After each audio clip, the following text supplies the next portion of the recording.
Há diversos propósitos no governo providencial de Deus que envolvem o relacionamento de Deus com as criaturas que o amam e lhes são obedientes. O primeiro propósito: o governo de Deus é caracterizado por seu interesse por nós. Muitas passagens da Bíblia revelam que Deus governa visando a felicidade do seu povo. Declara o trecho de Salmo 84, verso 11. Abre parênteses. Deus, fecha parênteses, não negará bem algum aos que andam na retidão. Outras passagens bíblicas, como Atos 14, verso 17 e Romanos capítulo 8, verso 28, também revelam o interesse de Deus pela nossa felicidade e bem-estar. Segundo propósito, o governo de Deus é caracterizado por seu interesse pelo desenvolvimento mental e moral do seu povo.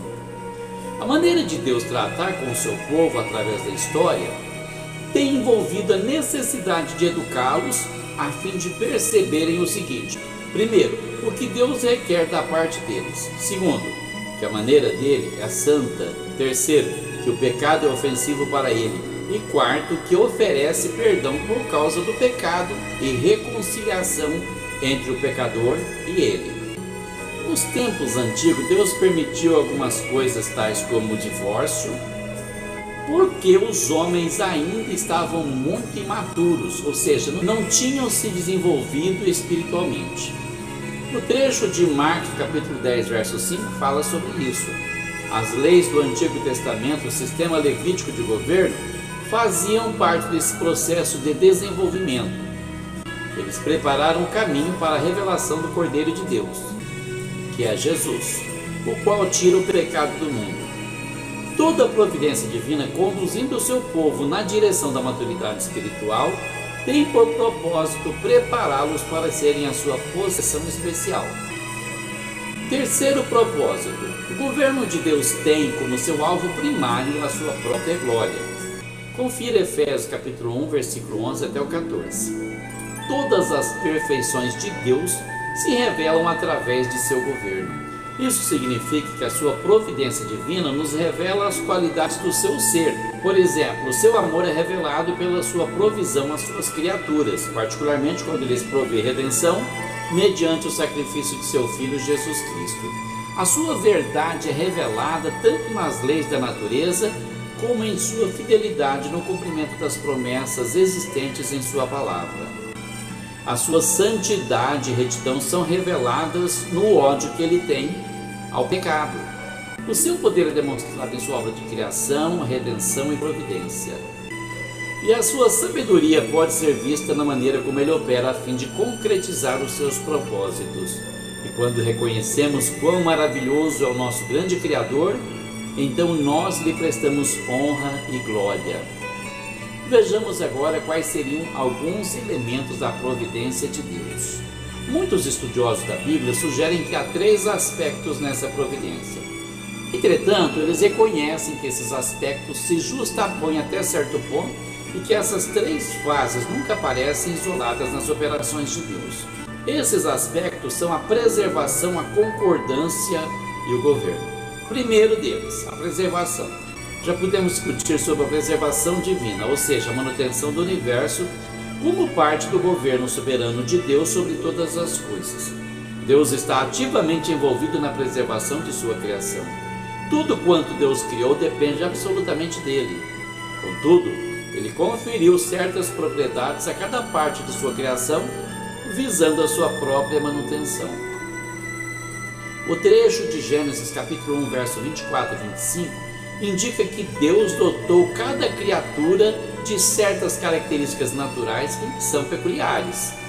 Cada espécie cresce, desenvolve-se, amadurece e se reproduz de acordo com a sua própria espécie. O segundo aspecto é a concordância. O vocábulo concordância significa acordo, cooperação, consentimento. Ele dá a ideia de que nenhuma atividade da matéria ou da mente pode ter lugar sem o consentimento de Deus e que o seu poder coopera com os poderes que lhe estão sujeitos. Em Atos capítulo 17, versículo 28 e 1 Coríntios capítulo 12, versículo 6, o apóstolo Paulo dá a entender que sem a concordância de Deus, nenhuma força ou pessoa poderia continuar a agir ou até mesmo a existir. Além disso, o poder de Deus exerce fortíssima influência sobre o poder do homem, embora sem destruí-lo e sem furtar do ser humano a sua liberdade. O homem possui, conserva e utiliza seus poderes naturais, enquanto que Deus preserva a sua mente e o seu corpo através das suas funções naturais. Visto que Deus é a base da existência do homem, não podemos dizer que o papel do homem é igual em importância ao papel de Deus. Nesse ponto, novamente, encontramos um profundo mistério. Deus outorgou ao homem poderes naturais que podem ser usados para o bem ou para o mal. Quando esses poderes naturais são usados de maneira errada, somente o homem é o responsável, porque Deus não é o causador dos maus atos do homem. Como podemos ver em Jeremias capítulo 44, verso 4, também menciona Tiago capítulo 1, versículos 13 e 14. Deus concorre com os atos dos homens, conferindo-lhes os seus poderes naturais, mas a má direção desses poderes vem da parte dos homens. Um exemplo dessa concorrência é o caso de José, como nos relata Gênesis capítulo 45, verso 5, também no capítulo 50, verso 20. Vemos que ali, apesar de seus irmãos terem usado seus poderes naturais para fazer o mal, Deus faz aquela má ação se transformar em bem. Ele consentiu os atos, permitindo-os, mas cumpriu a sua vontade através do que eles fizeram, de acordo com seus propósitos. Paulo garante que Deus faz todas as coisas segundo o conselho de sua vontade, Efésios capítulo 1 e versículo 11. E também afirma que Deus opera em nós, tanto o querer como efetuar segundo a sua boa vontade, em Filipenses capítulo 2 e versículo 13. Ele nos confere discernimento quanto às situações da vida e nos guia por meio de seu Santo Espírito. Ele nos adverte quanto às consequências do fracasso e procura nos conquistar gentilmente. Mas não tira nossa liberdade, visto que não nos impõe sua vontade à força. Dentro da experiência da salvação, ele dá início à sua admirável realização, colocando-se do lado de fora do nosso coração e batendo. Mas nós é que devemos lhe abrir a porta. Confira Apocalipse capítulo 3, versículo 20. Além disso, o Espírito Santo vem habitar em nós. Ele mantém o controle sobre as nossas vidas por todo o tempo em que nos mantivermos submissos ao seu senhorio. Nosso relacionamento com Ele, como nosso Senhor, continua baseado em nosso amor por Ele e em nossa escolha de entregar a Ele o controle das nossas vidas. O terceiro aspecto é o governo. Refere-se às atividades do governo divino com o objetivo de concretizar os seus propósitos divinos. Como vimos, Deus governou o mundo físico por meio de leis que Ele mesmo estabeleceu. E Ele governa as pessoas através das leis e propriedades da mente e também mediante as operações do Espírito Santo. Assim fazendo, Deus usa todas as formas de influência, como as circunstâncias, os motivos, a instrução, a persuasão e a força do exemplo. Ele opera diretamente por meio das operações do Espírito Santo para que influencie o intelecto, as emoções e também a vontade do homem. Deus governa todas as coisas pelo menos de 4 maneiras diferentes.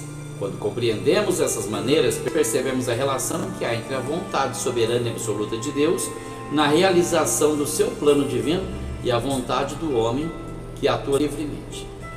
A primeira dessas maneiras, algumas vezes Deus não faz nada para impedir o homem de fazer o que ele resolveu fazer.